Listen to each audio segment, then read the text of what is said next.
একটি বেসরকারি স্কুলে ভর্তি করার প্রায় এক মাসের মধ্যে এক সপ্তম শ্রেণীর পড়ুয়ার অস্বাভাবিক মৃত্যুর ঘটনা। মৃত ওই পড়ুয়ার নাম মোহাম্মদ আশরাফ, বয়স 14, বাড়ি ইসলামপুর শহরের ছচিয়া এলাকায়।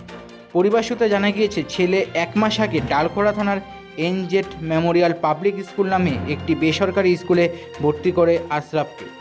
রাতে স্কুল কর্তৃপক্ষ আসলে পরিবারকে জানায় তার ছেলে হঠাৎ অসুস্থ হয়ে পড়ে। এরপর আশরাফকে প্রথমে স্থানীয় চিকিৎসায় নিয়ে যাওয়া হয়। সেখানে তার অবস্থা অবনতি হলে বিহারের কিষানগঞ্জ মেডিকেলে ভর্তি করা হয়।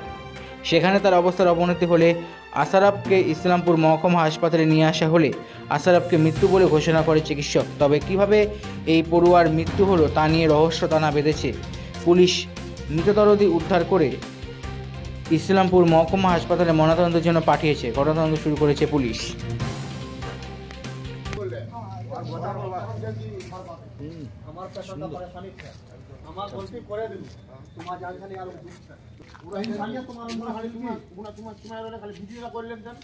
ভিডিও করলে মোবাইলটা ভিডিও করতে তো ভালো ঠিক আছে।